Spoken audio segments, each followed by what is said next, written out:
Hello there. Welcome to another roundtable of the Elder Abuse Prevention Coalition of Cape Cod and the Islands. My name is Brenda Vasquez. I'm director of the Dennis Center for Active Living in the town of Dennis, but I'm also a proud member of this coalition, which covers everyone on Cape Cod. And today with me here are Linda Colby of the Yarmouth Senior Center, and also Chris Morin, who is basically the founder, convener of the coalition, but she's with Independence House. And when I first learned about the coalition, it was through Chris and a vision that she had at the time to bring all these people together. So why don't you tell us a little bit about that, the beginnings of the coalition? Well, the coalition actually began through the Yarmouth Senior Center, and as we grew, we wanted to obviously expand it around the Cape. And so we invited the police, fire department, nurses, anybody whose lives would cross paths with older people and knowing what they're dealing with. So we're a very small coalition right now, but we're very powerful, and our main goal is to spread information and education. The resources are out there for people to get help. We are here to educate people and be aware and let people know the signs of elder abuse. You know what blew my mind? We were talking about this film that I saw over the weekend, and you actually told me that the film had been made in 1990s. Mid-90s, yeah. But the statistics they seemed like today's statistics. 1 in every 4 persons in our country has experienced some form of abuse. Yeah, and I think a lot of people still see it as a young woman's issue with children, and our ageism is a very big piece of abuse, in the sense of not hearing the voices of older people. And so, again, we want to bring elder abuse into that big topic of domestic sexual violence. So Linda, you're a social worker, and so what do you see, as forms of abuse, the people that you deal with? Or it's not so much that I see, it's what I hear. And phone calls. Many times, living here on Cape Cod, many people have retired here, and their adult children are all over the country. And they will call me with concerns about their parents, or I get calls from neighbors concerned about their neighbor. One of the things I see is a lot of people living on their own with dementia. And sometimes I think adult children aren't really aware that their parent has dementia, but their neighbors are aware. And I always then make a referral, or I try to get out and see them myself personally.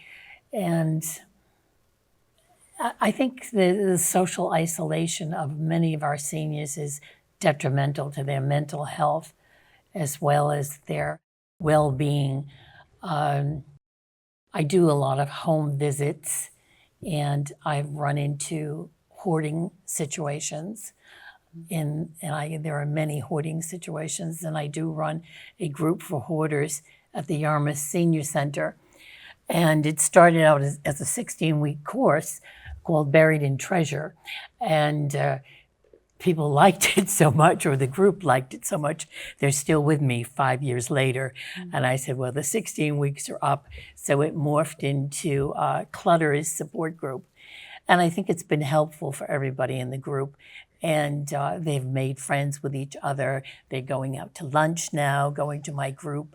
And that's something that neighbors will call in about, because sometimes it's very obvious that someone is a hoarder, and there's all sorts of paraphernalia in the yard, and neighbors become aware of it. But sometimes they're not. The first hoarding house I went into, you couldn't tell from the street, but you certainly could tell once you got in. So isolation is a very big piece of abuse, and sometimes as you get older, you just accept that, and sometimes it started prior to you being by yourself. But with the hoarders group and support group, you kind of break that isolation. Yes. Yeah, that's a good point. Yeah, it's been very therapeutic for them. And the financial abuse Yeah, I wanted to ask about is that. paramount with seniors, and I think a lot of adult children have no idea what's involved in the care of taking care of their parents, and they say, well, I'll have mom and dad come and live with me, and it lasts for a couple of weeks, and then they're putting them in a nursing home. So many seniors who are in need of home health services are placed in nursing homes, and eventually the children don't come and see them, Yeah. and that is certainly a form of abuse. And I've seen a lot of adult children place their parents in nursing homes, and most people do not want to go into a nursing home. And I think we as a society need to really strive to make it possible for people to age in place. Right, that's a whole systems change that we really want to look at. I know that the Elder Services, Protective Elder Services, is on part of the coalition, and they get about 200 calls a month for some kind of abuse. And number one abuse is neglect, themselves or somebody neglecting them. And then the second one is financial abuse, mostly done through family members. A lot of times, grandchildren needing funds will, steal a checkbook, things like that. And so, one piece of the coalition that we could build on is having financial people at the table. Like, what can bankers do, to look for those red flags and that type of thing. But again, it's we're a small coalition and just trying to get the word out for people to pay attention to each other. And as you say, neighbors kind of give you a call about somebody. The family doesn't know what's going on, but a neighbor does. So that is kind of being in touch with somebody. But in Independence House, we see a lot of older people come in having a 20, 30-year marriage and, just wanting to know what to do because they've learned to deal with it all their life and they don't know their resources and things like that. So we can certainly help with that. But just kind of wanted to bring Brenda into your perspective as director of a senior center. I know that we have office hours at the center. Yep. And you want to? It's great. I mean, I think it's a way where we're going to be seeing more and more of that on the Cape. Having these office hours, having centers like COAs in each town, be able to host the agencies that are providing these human services. I feel is a way to be accessible. I love the fact that we have Independence House at the decal because people know, they're already aware. They can consult with someone and ride in their own town. They don't have to leave.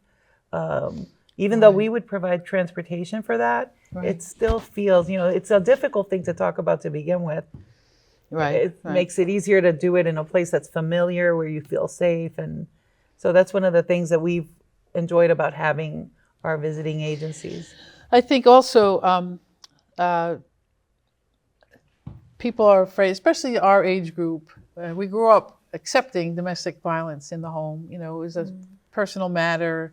Family take care of it, whatever. You don't talk about it. Right. And so if you're living with your abuser, to go to Independence House, they might need their own transportation. They might, the abuse, you don't want the abuser to know. So to have it at the senior center, I'm going to dance today or something, you have that kind of a cover. We know that every situation is different, right? We don't have a cookie cutter approach, but I think part of the challenge is the age group grew up in an era where you just dealt with it. And so to come forward is very hard. So. But it's also, I was telling you about this film that I watched recently, And it hit upon the fact that law enforcement itself, I think we've come a long way, I hope, in that sense of response. And we have law enforcement involved in our coalition. Right, yeah. So that's come a long way. But this particular film, the individual, the victim that's told, the story's told about, goes so many different times to report or to try to get away. Or so sometimes I can't even imagine how much more difficult that would be for an older person who may have mobility issues, who comes from that school of thought where you don't discuss the family issues outside, even if they're being hurt. Right, and talking to Elder Services, whenever they get a report, their mandated reporters, they have to follow up. And they would go many times, and the victim, the mother or the grandmother, would not want to report their family member.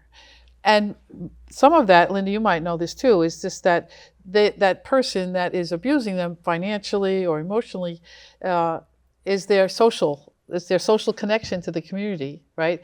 Or goes shopping for them, or they need that person, and so it's a hard thing to say, this person arrest them because I won't have that support anymore.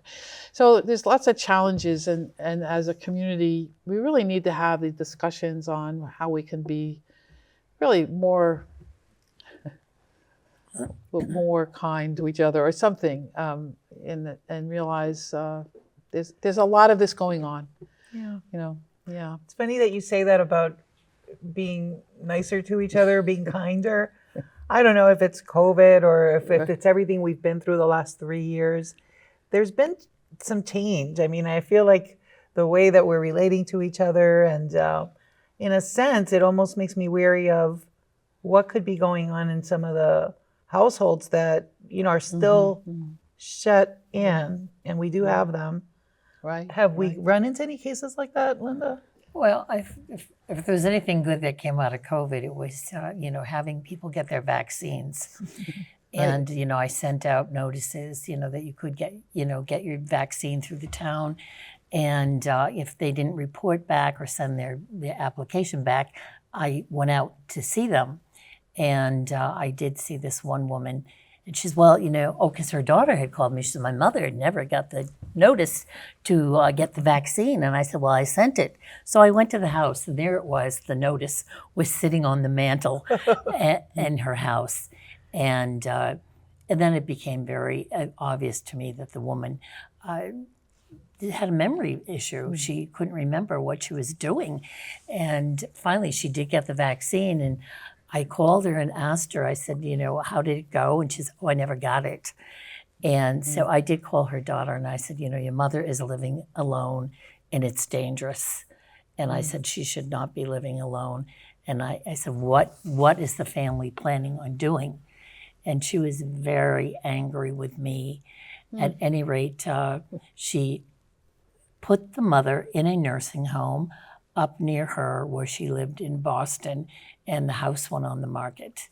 But I thought, well, at least, she is in a safe place, and someone knows someone knows what she's doing.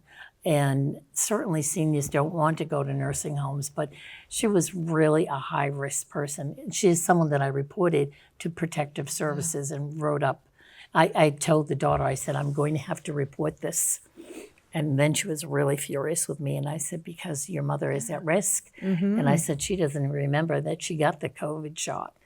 So it's good to be able to get into homes to kind of assess the client, the resident, to see, how they're doing. And you can tell a lot going into someone's home. And then once I get to know people, they share a lot more with me, personal information. But you're absolutely right. I had a woman come and see me whose son was taking advantage of her financially, and she didn't really know what to do about it. And we talked about it. And I said, I'm going to have to report this because he's abusing you financially. And she did not want me to report it. And But you had to, right? It's a Yeah, I mandate? do. I tell them, I said, look, I am a mandated reporter, and if I see this, I have to report it. And, I have reported also to the state, in other states, I had a good friend that moved out to New Mexico, and I reported abuse, financial abuse, to the state of New Mexico, and nothing was done about it. I don't know anything legally, but So it was hard. They have very similar laws that we have in place. And, you really don't know whether or not they're going to do something. right. But I always hear back from Elder Services on Cape Cod, that this is what we've done, or we've gone for guardianship of this particular person. Oh, good. Which is really, there was one woman that really was problematic, and Elder Services stepped in and got guardianship for her, which was fabulous. It was just such a relief. Well, it is a really important agency. It brings to mind for me, in a sense, the other day. Now that you're speaking of this, I'm sitting in the cafe, or I think it was my office, and the couple comes in. I'm stepping out, and they are so distraught. They had just, the wife came in and had all these notes about a call that they received from Medicare, asking her all the information and about her ankles and different things like that. And basically they wanted to sell something that I guess is covered by Medicare. And this is a very typical scam. They sound very official now with AI, and this is something we need to start looking at because it's real. It's why I want to have the Digital Literacy Center, the Learning Lab at the DeKalb, because we need to start teaching people about these forms of abuse that are technology based. Yeah. I mean, we have trouble sometimes doing our phones. I mean, I know I do, but these AIs will call you now and will sound just like your mom or your daughter. Yeah. Well, I think loneliness breeds a lot of this too. Yeah. They really just want to talk to someone who's very isolated and lonely. I've had several women tell me about the boyfriend they have online. I said, the boyfriend? I said, you have no idea who the boyfriend could be. And I said, it may not be, he may not be who you think he is. Could be a robot. It could be. Well, it wasn't a Catfish? robot. Yeah. Fortunately, this woman's granddaughter somehow found out who this gentleman was. And he was in his 20s and calling her, texting her. So she thought she was talking to someone like in their 70s. Sure. And he was in his 20s. And I said, this is all a scam. And of course, they tried to get them to send them money. Yeah. And that has happened. And it's very difficult when someone is very invested in someone on the internet, and they're paying attention to them, they're listening to all their problems and commiserating with them, and they start to trust them. Right. And the next Then thing they ask for money, right? Exactly. Yeah. And It's so important to continue to, I think, repeat that message. oh, yes. To not, to really double check. Just because we get an email in the inbox, we shouldn't be clicking on it right away. Those days are over. I think we have to start really checking our technology. I think it's important to have a center that teaches us these things and these skills. Right. But it's prevalent, and it's going to increase Oh, I think so. with all these technological advances. Well, before we come Get to off. the end here, because we wanted to mention that this elder abuse awareness is worldwide. We are part of this worldwide movement, and a special day is June 15th is Awareness Day, but we need to celebrate or honor for the month. So for the month of June, the coalition is working on several different things, but one of the events working with Protective Services, they're having a event on June 15th, that's a Thursday, from 12 to 2 at the Hyannis Green. And we have speakers, and it's an awareness. It's and then, honoring older people, for what they've done, and making sure that they honor themselves by addressing any signs of abuse, kind of thing. So just we wanted to make sure we mentioned that today. Absolutely. And that also your local senior center, right? It's across the Cape. Every town has a senior center. Across the state, we have 350 Every senior town, centers. Yeah.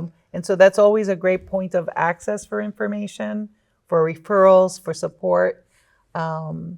Isolation, right? I mean, so because do all senior centers have transportation? So a lot of people, older people, right? But to get to the center for events and such, which is part of mental health, most senior centers provide Transportation. Yes, transportation. and we do. Yeah. We do, and I do encourage people who are no longer driving to come into the senior center and tell them that you can get transportation, and give us a 48-hour notice, and we will pick you up for this event and bring you home. Yeah. And I think it's so important for them to get out of the house and meet other seniors and get involved in their community. Yes, and to take advantage of some of the grant-funded programs. So, we have, for example, PEARLS, the program to encourage active and rewarding lives.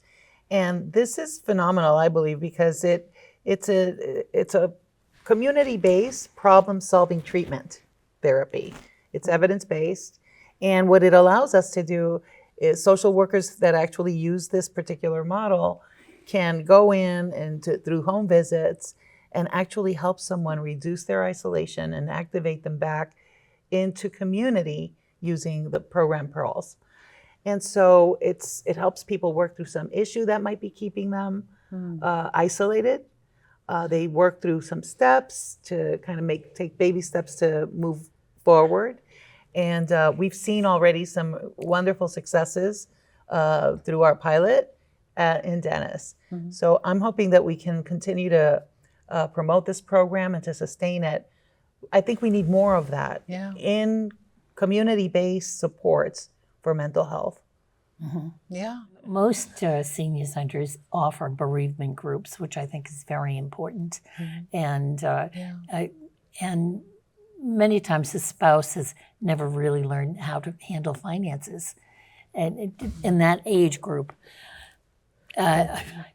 I would say 80 and over, but someone has been the spouse has been doing the finances, and they've never really balanced the checkbook. They don't know what to do about things, and so I have people, women, especially women, call me about a lot of various questions. But bereavement groups, I think, are essential to their mental health and meeting other people who have lost a spouse as well. I also run a group that is called the Grief Recovery Method, and it's related more, it's not only to people who have lost a loved one, but they've retired. It's the loss of their identity, their job, their occupation, that they're no longer part of the workforce. It's a tremendous loss. And it's a great course. It's an 8-week course. And people who have relocated, you have people who thought, we'll move to Cape Cod, it'll be wonderful, but they don't know anybody here. Their kids aren't here. They have no support groups here. So it's a wonderful group to offer, and I'm happy that we can offer that at the Yarmouth Senior Center. Oh, that's great. Yeah. So I actually am very excited about the work that Yarmouth does, and pretty soon we'll be doing some things together. I'm hoping and aiming for that. I know Diane definitely is up for it. But I think it's also important that we come together as towns around this. Right. And so I see more and more of that happening. I recently became the chair of COAST, so I'm excited after 5 years of working as a COA director that I can work with my colleagues closely on getting, some things out there and learning some new ways to do senior center, because things are changing. Right.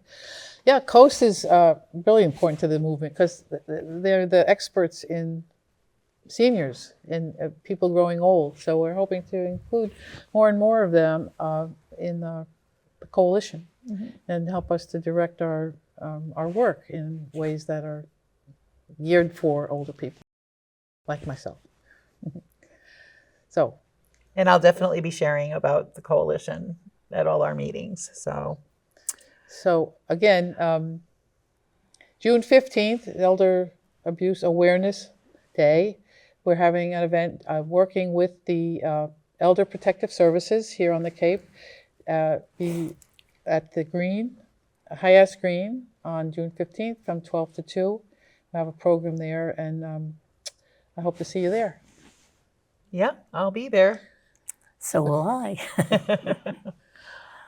It's very difficult to talk about, but when you say 1 in 4 persons have experienced some type of abuse in our country, then in this room right now, one of us has. And, I'm certainly not a stranger to it, having worked with, in social services for so long, but even in our family lives. And I think that, it's just important it's hard to talk about it, but it's also important to kind of face the truth about it, and that it could be right next to you, right next door. And so we want to make sure that you're aware of the agencies that exist, the resources that are available. There are discrete ways that you can call the counseling services, right, at Independence House if needed. Right. Hotline number is confidential. They'll also have a hotline number for elder services, and you can call. It's confidential. You can talk to somebody who understands what you're going through. You don't have to, you're not judged, that type of thing. So if anything is just not right, just call a hotline, and somebody will be able to just give you some information, come in for counseling, or give you some direction with what you need. You can also come to the senior center and ask for the social worker or in the outreach department. And that's probably in most senior centers. But I know for a fact that in Dennis, we have someone, actually we have a new, let me say this now before we go. Juliana Benoit is going to be joining our team as the social worker and outreach coordinator for Dennis. So that's a piece of news. Mm-hmm. And she will also be the person working closely with the coalition and helping to get our folks connected to resources. I'm sure you two will get to know each other. Yeah. So any parting words? Parting words. Well, if you're concerned about yourself or your loved one, call the senior center. Talk with the social worker. I can certainly direct you point you in the right direction or help you. And I think every senior center does have an outreach person or a social worker that will assist you with whatever your needs are. It's a difficult subject. People don't like to come to gatherings about elder abuse. Absolutely. We cannot get them to come to the senior center. Oh, we're having an elder abuse yes, we know. talk today. Yeah. And it isn't something that people want to really hear about or talk about. It's not. It's not just seniors. Silence keeps the issue alive. Silence. Exactly. The abuser counts on silence. Yeah. So we need to talk about it. We do need to talk about it, and we will continue to talk about it. And we want to thank you so much for joining us today and talking about it. We need to talk about elder abuse. Join us in June. We are going to be at the Village Green in Hyannis between 12 and 2, Thursday, June 15th. Elder Abuse Awareness Day. Join us. Thank you so much. Thank you. Thank you.